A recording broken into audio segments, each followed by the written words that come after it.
আমার নিজেকে নির্দোষ প্রমাণ করাটা দায় ছিল, সেটা আমি করে দিয়েছি। এরপর কে দোষী, কারা এর সাথে যুক্ত, সে বিষয়ে তো তদন্ত চলছে। সময় হলে নিশ্চয়ই দোষীরা সামনে আসবে, আর তাই না আলিয়া? হ্যাঁ, সে তো দোষীরা শাস্তি পাবে। তবে আমার একটা কথা ভেবে ভীষণ ভালো লাগছে জানো উমা, আমরা দুই চা এই আচার্য বাড়ির বউ হয়ে একসঙ্গে ইন্ডিয়াকে রিপ্রেজেন্ট করব। সারা দুনিয়ায় দুই ভাইয়ে ভাইয়ে, দুই বোনে বোনে একসঙ্গে একই টিমে খেলার নজির রাখলেও আমার মনে হয় এই প্রথমবার বোধহয় আমরা দুই চা একসঙ্গে একই টিমে খেলার নজির রাখতে চলেছি। কি তাই তো উমা?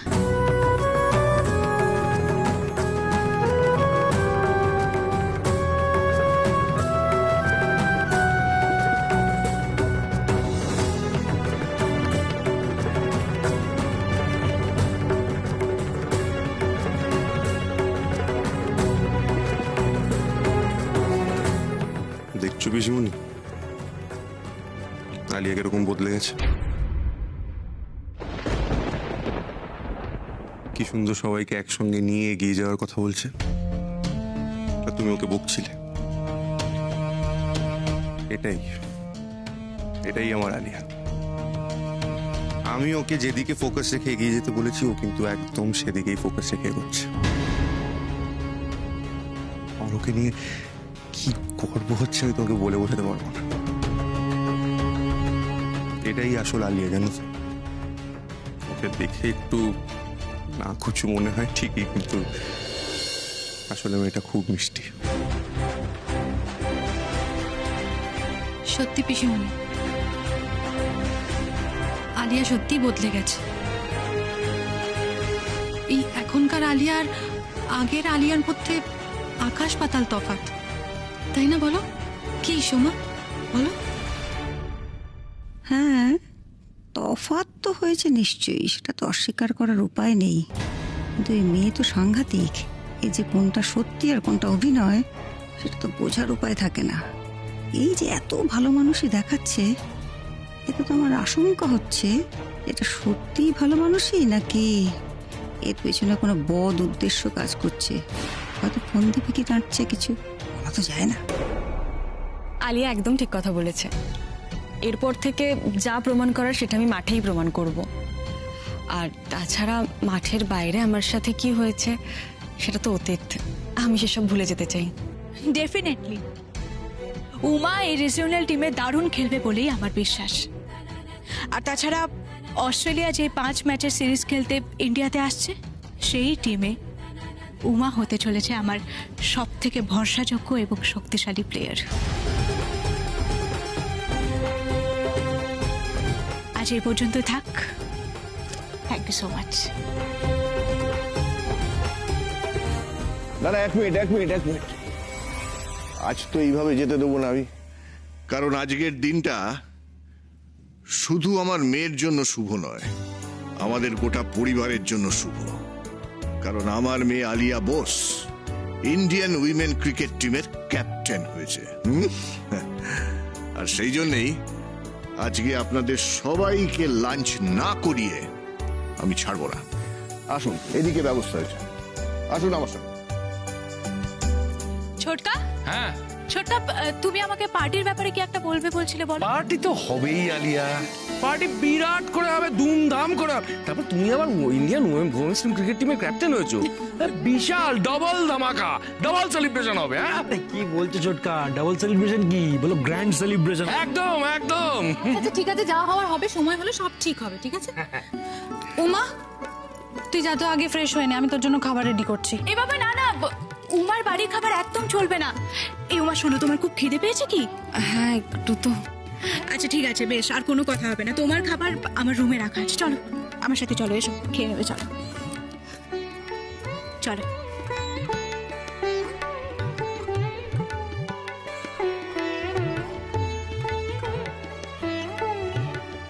দাদা ভাই, আমি বুঝতে পারছি তোরা সবাই হয়তো আলিয়াকে এভাবে দেখে খুব অবাক হচ্ছিস, কিন্তু ট্রাস্ট মি, আলিয়া এরকম।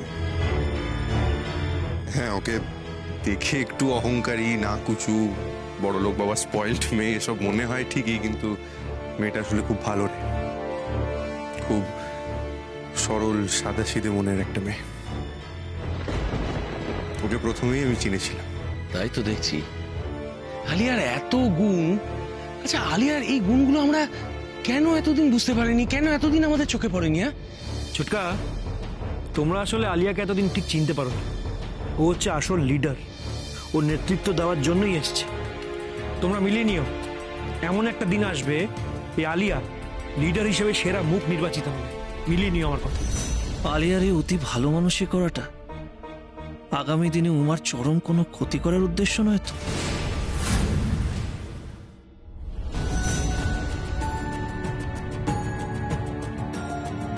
আমি আপনাকে কিছু বলতে চাই। কে ছিলেন উনি? এমন ভাবে ওখানে দাঁড়িয়েছিলেন যেন আমার জন্যই অপেক্ষা করছিলেন। কথাগুলো এমন ভাবে বলতে চাইছিলেন যেন আমাকে বলার জন্য কতদিনের কথা জমিয়ে রেখেছেন। কি বলার ছিল ওনার আমাকে? কি বলতে চাইছিলেন ওরকম মরিয়া হয়ে?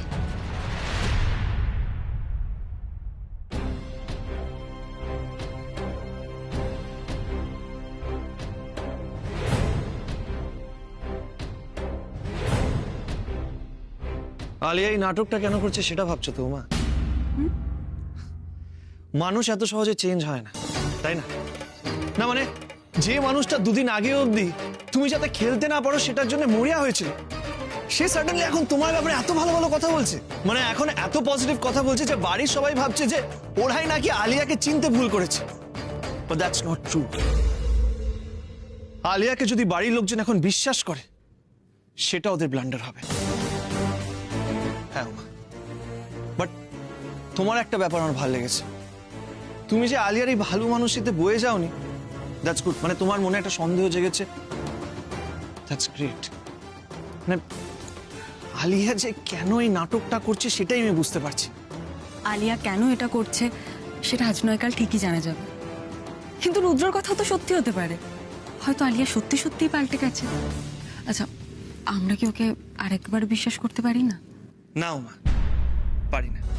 অভিমন্যু বাবু, আপনি আমার কথাটা... উমা প্লিজ, তুমি আগে আমার কথাটা শোনো, ব্যাপারটা একটু বোঝার চেষ্টা করো। মানে তুমি যখন বাপের বাড়িতে ছিলে আর আমরা সবাই সারপ্রাইজ প্ল্যান করছিলাম, তখন ঠাম্মিরা আলিয়াকে অনেক কথা বলেছে। মানে আলিয়া এই বাড়িতে কেন আছে, ওর তো এই বাড়িতে থাকার কোনো মোটিভ নেই, ওরা এখন শুধু খেলায় কনসেন্ট্রেট করা উচিত, এই সব কথা বলেছে, ইনসাল্ট করেছে আলিয়াকে।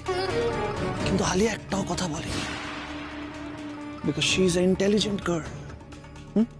চুপচাপ এই বাড়ি থেকে বেরিয়ে গেছে। কাট্টু আমরা কি দেখছি? আলিয়া রুদ্রকে বিয়ে করে এই বাড়িতে ঢুকছে। দুয়ে দুয়ে চার হচ্ছে না উমা, মিলছে না, ক্যালকুলেশন মিলছে না। দেখুন, আমি বুঝতে পারছি আলিয়া যা যা করেছে, তারপর আপনার পক্ষে ওকে বিশ্বাস করাটা কঠিন, কিন্তু... উমা, তোমার কঠিন মনে হচ্ছে না? তোমার ব্যাপারটা একটু ক্লিয়ারলি বোঝে। আমি জানি না তুমি নোটিস করেছো কিনা, কিন্তু বিয়ের পর আমাদের মধ্যে ডিস্টেন্স ক্রিয়েট করার আলিয়া অনেকবার চেষ্টা করেছে, আর সেটা দুদিন আগেও চেষ্টা করেছে। মানে তুমি যখন আমাকে ছেড়ে চলে গেলে, মানে সবার সামনে বললে যে অভিমন্যু বাবু আমি আপনাকে মুক্তি দিলাম, সেটা আলিয়া একটা অপরচুনিটি হিসেবে ট্রিট করেছে। ইয়েস।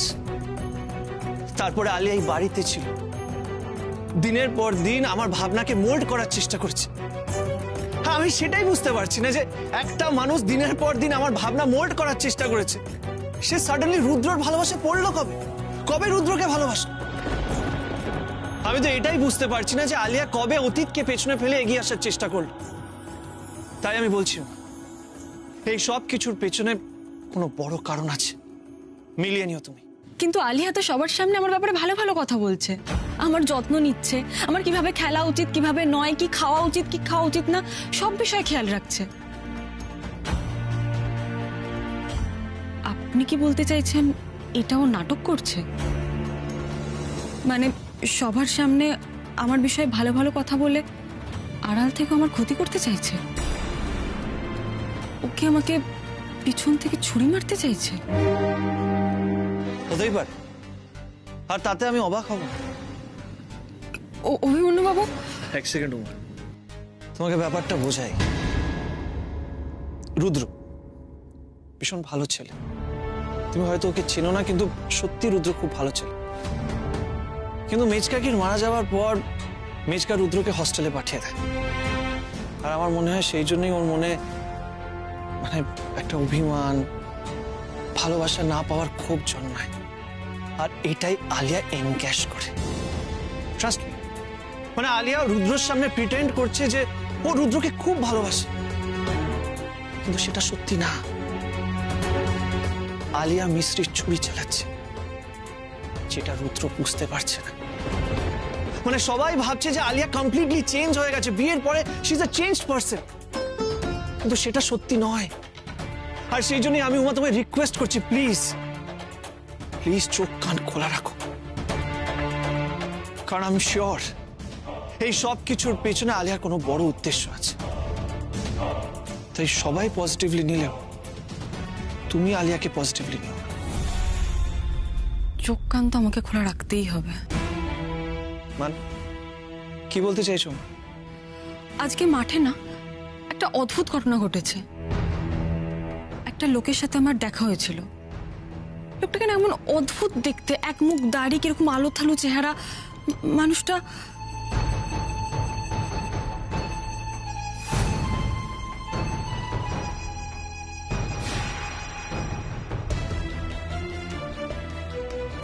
আমি আপনাকে কিছু বলতে চাই।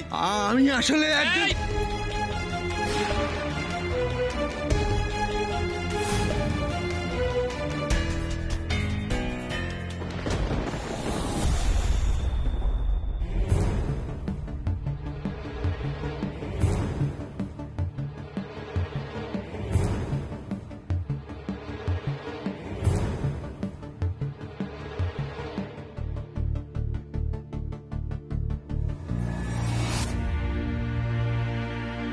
এই বাড়িতেই তো বিয়ে হয়েছে উমার। প্র্যাকটিস করে ও নিশ্চয়ই এতক্ষণে বাড়ি ফিরে এসেছে। এখন গেলে ওকে বাড়িতেই পাওয়া যাবে, কিন্তু কি করে ঢুকবো?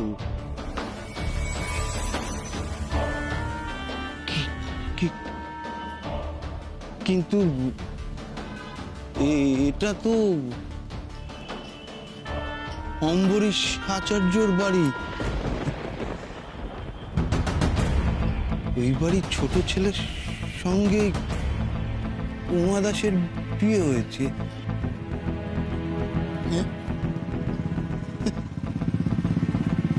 ভাগ্যের কি পরিহাস!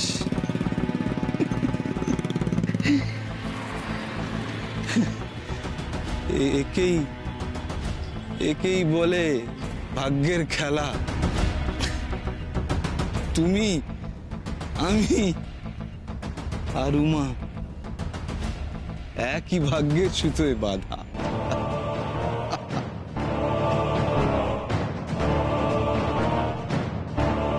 বহুদিনের সম্পর্ক আমাদের, বহুদিনের।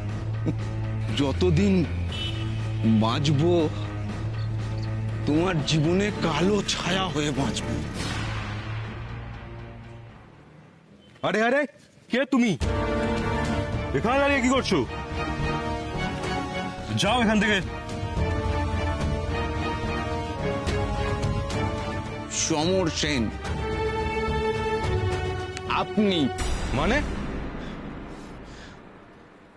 আমি কি তোমার ইয়ার দোস্ত যে তুমি করে কথা বলছো?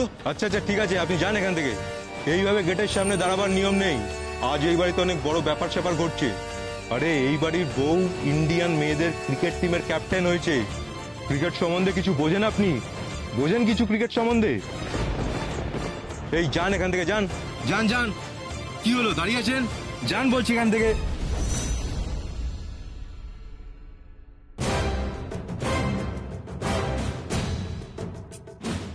ক্যাপ্টেন হয়েছে? ক্যাপ্টেন ক্রিকেটটাকে নিয়ে জালিয়াতি করবে? যা ইচ্ছে তাই করবে, সমস্ত সুযোগ সুবিধা নিজেদের লোকদের পাইয়ে দেওয়ার নাম করে ক্রিকেটটাকে একেবারে শেষ করে ফেলবে, যেন ক্রিকেটটা আমাদের নিজেদের বাপেদের সম্পত্তি। না না না না না, আমি বেঁচে থাকতে কিছুতেই এই শয়তানগুলোর হাতে ক্রিকেটটাকে যেতে দেব না। খুলে দেব সব কটার মুখোশ, টেনে খুলে দেবো, টেনে ওই লোকটা কি প্রায় মাঠে আসে? মানে তুমি কি ওনাকে আগে দেখেছো? না, আগে কখনো দেখিনি, আজকেই প্রথম দেখলাম ওনাকে। বুঝলে, মানে আবার দেখলে কি তুমি ওনাকে চিনতে পারবে? তা তো পারবোই। আপনাকে বললাম না, লোকটাকে অদ্ভুত দেখতে, কেমন উস্কো খুস্কো চেহারা, এক মুখ দাড়ি। বুঝলাম বুঝলাম।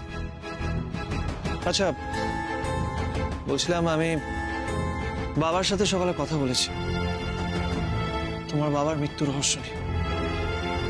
বাবা ক্লিয়ারলি ডিনাই করে দিল যে সুনন্দ দাসকে বাবা কোনোভাবেই চেনে না। আর হ্যাঁ, বাবা একটু অফেন্ডেডও ফিল করেছে। বাবার মনে হয়েছে যে আমি বাবাকে একটু সন্দেহ করছি, একটু বেশি প্রশ্ন করছি। But it's okay, I will manage. দেখো উমা, আমি তোমায় কথা দিয়েছি, তোমার বাবার মৃত্যু রহস্যের সাথে যারা যারা জড়িয়ে আছে তাদেরকে খুঁজে বের করতে আমি তোমাকে সাহায্য করব। আর হ্যাঁ, আমি বাবাকে এটাও বললাম যে যে এই আর্টিকেলটা লিখেছে সেই রিপোর্টারের সাথেও আমি কথা বলবো।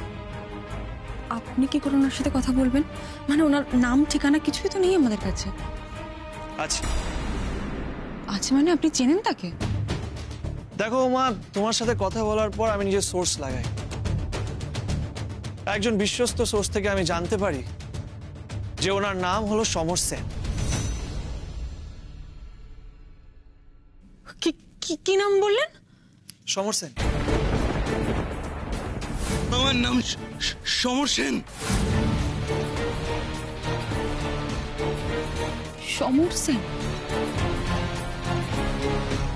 আপনাকে আমি বললাম না মাঠে আমার একজনের সাথে দেখা হয়েছিল, উনিও নিজের নাম সমর সেন বললেন আমাকে।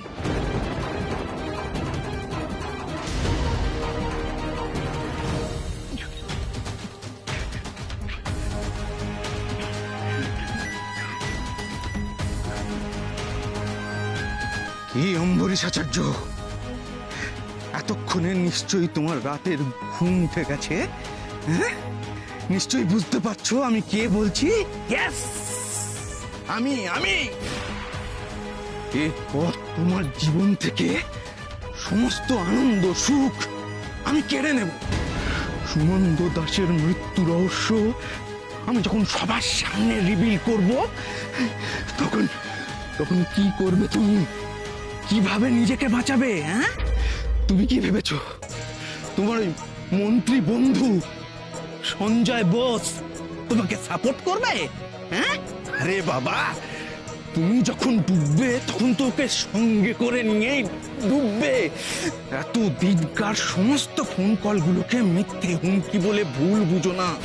আমি কিন্তু সময়ের অপেক্ষা করছি, একেবারে ঠিক সময়ের।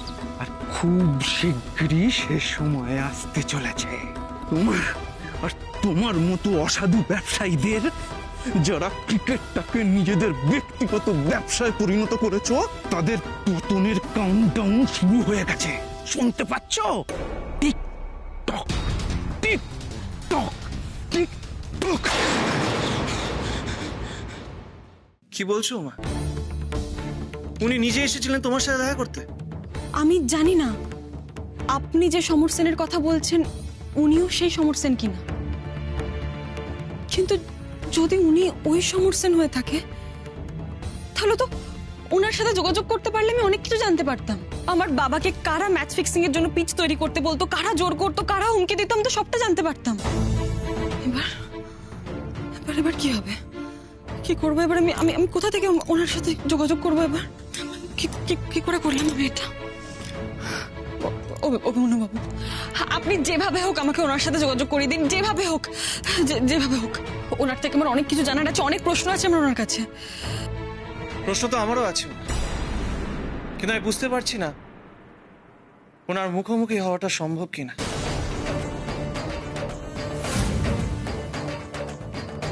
কেন?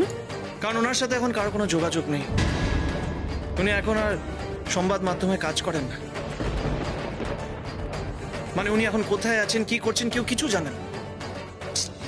এটাই বুঝতে পারছি না, উনি নিজে তোমার কাছে এসেছিল, মানে আবার তোমার সাথে কন্ট্যাক্ট করবে কি করবে না এটা বলতো ডিফিকাল্ট।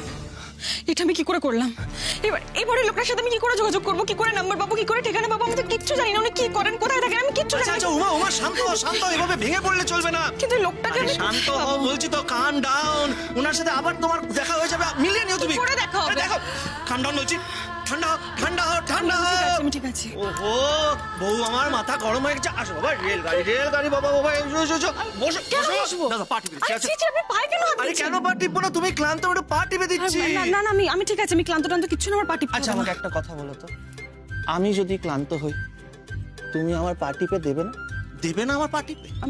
না মানে নিশ্চয়ই পা টিপে দেবো, কিন্তু আপনি আমার সম্মানীয়, আপনি কেন আমার পায়ে হাত দেবেন? So what? এই পা, আরে পাও তো শরীরের একটা পার্ট। হ্যাঁ। তো একটা রেসপেক্টেড পার্সনের পা টিপলে তার রেসপেক্ট কমে কি করে যাবে সেটাই বুঝতে পারছি না। না এই আপনি না অহেতুক বাজে বকছেন, আপনি যান এখান থেকে। এই, না না না না যাবো কি করে, ব্যাপারটা বোঝার চেষ্টা করো। We are friends. আর দেখো ব্যাপারটা বোঝার চেষ্টা করে, স্বামী স্ত্রীর মধ্যে যদি বন্ধুত্ব হয় তাহলে কিন্তু ব্যাপারটা টিকে থাকে, বুঝেছো? একদম টিকে থাকে। বুঝেছি। আপনি কিন্তু অহেতুক বাজে বকছেন না, অনেকক্ষণ ধরে আমি সহ্য করছি। আর আপনি কিন্তু হয়তো বেরসিকগিরি করছেন, জানেন তো? আমি বেরোসি? ইয়েস, তুমি রসিক। না আছে রোম্যান্সের আর না আছে প্রেমের প। এই, হাসি হাসি তো ফাসি। সুন্দর লাগছিল দেখতে, হাসলে ভালোই লাগে তোমাকে দেখতে। কি হলো সেটা বোঝো না? আমি বুঝি না। আর একদম আপনি ঠিক কথা বলেছেন, আমার মধ্যে রোম্যান্স প্রেম কিচ্ছু নেই, একদম ঠিক বুঝেছেন আপনি। বোঝে না সে, বোঝে না সে তো আজও বোঝে না। বুঝিয়ে দেবো সব, ডেমো দিয়ে বুঝিয়ে দেবো, সব শিখিয়ে দেবো আমি। তুমি চিন্তা করো না, কোচিং ক্লাস খুলবো আমি তোমাকে নিয়ে, 1 to 1, teacher student, student teacher. আপনার কোনো কাজ নেই না? আপনি যাবেন এখান থেকে? কেন যাব, কেন যাব? আমার ঘর যাবো না? তাহলে দাঁড়িয়ে থাকুন। দাঁড়িয়ে থাকবো? এই না না না না না, এই মা মা। পাগল একটা।